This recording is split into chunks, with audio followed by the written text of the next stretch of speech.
ARESxGOD here, and it's time to talk about Undead Unluck. And with this episode, we see more and more the connection between Andy and Fuko and how much it mattered with Victor versus Union and everything they had to do to bring Andy back. But also, I'm having so much fun with this show, and it feels like we're just scratching the surface after this spoil incident.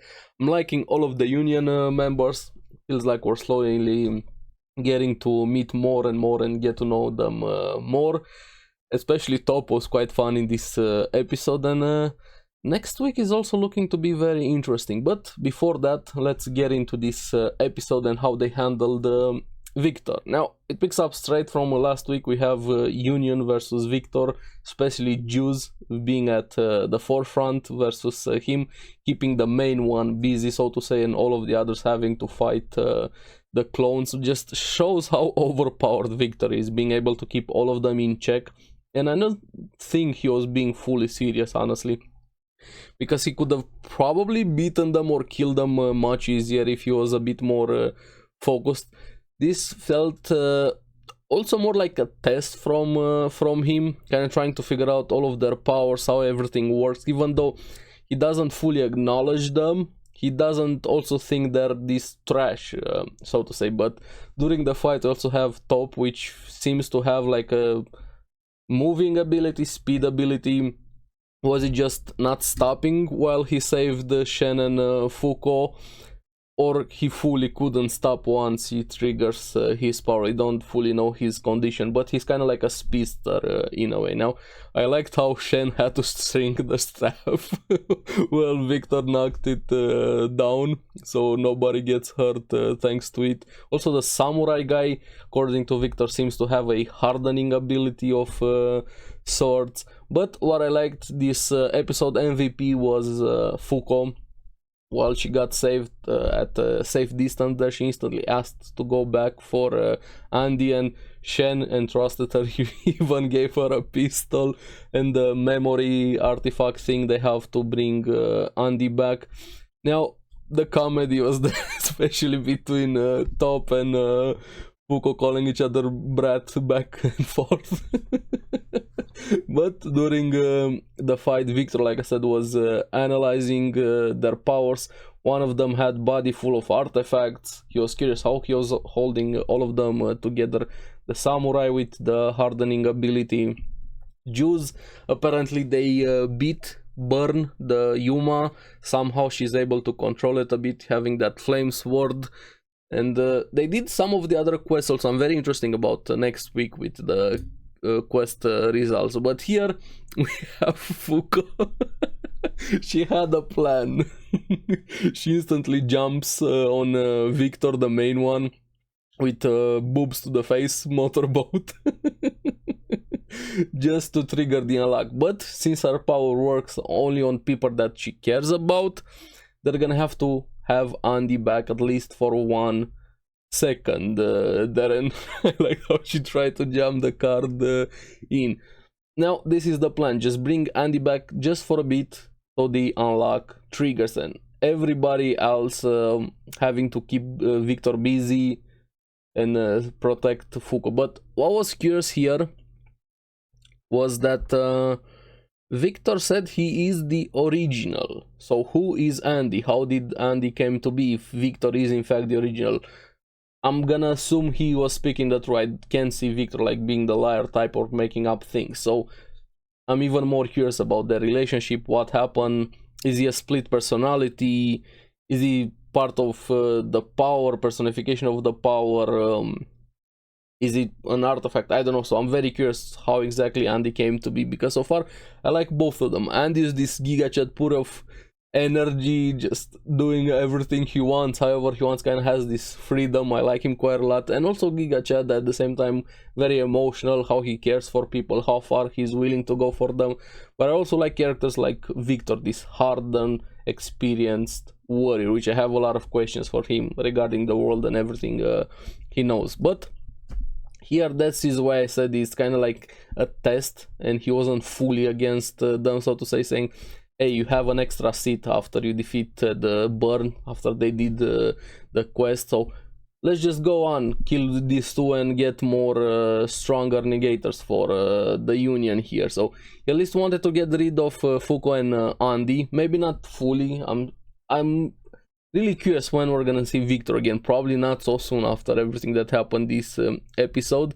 But here they had to protect Fuko, for her to try to connect with Andy. But here she brought up a very good point. She doesn't really know Andy. Like, she doesn't know anything about him, what he likes to do, his past, his history, and things along those lines. He kind of took her by storm in a way, so she's clueless as to him. And Fuko, I liked her. This is why I'm saying she was the MVP this episode. She shoots Victor in the scar there, puts her finger in and starts screaming for Andy just to get a connection to him. And she does that. She triggers Andy to come forth, at least partially there, and there's not enough time, and we have a Kaguya-sama moment. The first kiss never ends, and he takes her first kiss there, and we're gonna pick it up next time. She was completely flustered, embarrassed, red in the face would be an understatement, and she runs off there. Now they finally have Andy here. The unlock is getting triggered, but they have to keep Victor in place. Shen comes in clutch at the last moment, even though he was more than beaten up. He did a lot, Shen, this episode. One of my favorite characters from the series. And he once had a lie. He doesn't need distance. As long as he's in visual, has a visual of his target, he can lock them with his power. And they make Victor admit defeat, saying it's been a while since I lost to humans.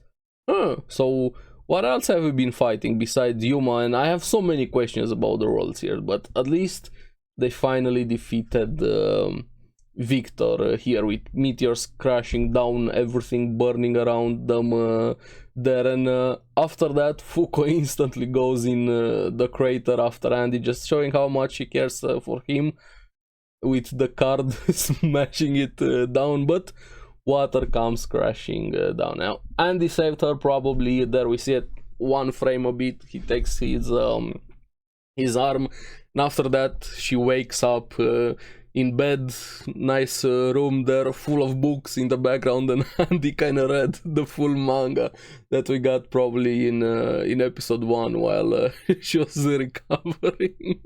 Hey, shoujo manga can be good sometimes. Why not? And she's very cute there. That moment, puts a pillow on his face and starts punching the pillow there in a very cute way. Fuko is an awesome character. She was happy, angry at the same time, and relieved that Andy's back, but also never do that again, because she was afraid of losing him. Finally, she had a person that cared about her, that she could form a connection despite her situation with the Unluck. And he also saying, I heard you, I heard everything. He was happy, and finally calls her by her name instead of Brat. Thank you, Fuko. And changes back to calling her Brat. So a nice reunion there between them, and it feels like the Union is more than a group, so to say. Even Tatiana left some plushies for her. They care about each other in a way. I'm very curious how the dynamic is gonna be with the group moving forward there. But also the kids are going to be okay. The ones they saved in town, they're gonna be in a Union orphanage at least until the age of 18. And the teacher will be well remembered, and I gotta give it to her. That teacher did more than enough, and got acknowledged by everybody here. Now the timing is great. The unlock triggers from Andy touching her head and he just bursts in flames. And the meeting starts. Poor Clothy, I gotta give it to Clothy also. He's been through so many things. Having Victor, he went to space, water, meteors, now flames. He's in for a ride, Clothy, with what he has in store for him. But the meeting starts and they get teased a bit. Hey, lovebirds. Fuko so embarrassed there, and yeah, they have their seats now. Fuko is number 10, and is number 9 since the clothy incident. He got an upgrade, another seat there. We saw it when they finally met the Union here, and we're gonna get the quest results. Apocalypse starts talking, and cliffhanger. I'm like, wait, where did the episode go? Fortunately, we're gonna have to wait until next week. But yeah, overall, pretty fun so far. I have a ton of questions about the world, about everything here. I'm really curious what Apocalypse is gonna say. How many quests did they do? We know they did burn, they did spoil. I'm curious about everything else. But yeah, so far this series is really fun and really interesting. Amazing power system, great world building here, and the characters are so fun. But I hope more people watch Undead Unluck, and let me know in the comments below what you guys thought about the episode. Are you excited for the next week? And source material readers, how is the adaptation so far compared to the manga? Of course, don't give me any spoilers, just the quality here. For me, I'm having a lot of fun. So as always, thank you very much for watching. Remember to like and subscribe, helps me quite a lot, and you guys get the latest videos on the series that I follow. So keep enjoying Undead Unluck. Make sure to check out the podcast Because Anime. I'm gonna see you again on the next one. Bye bye.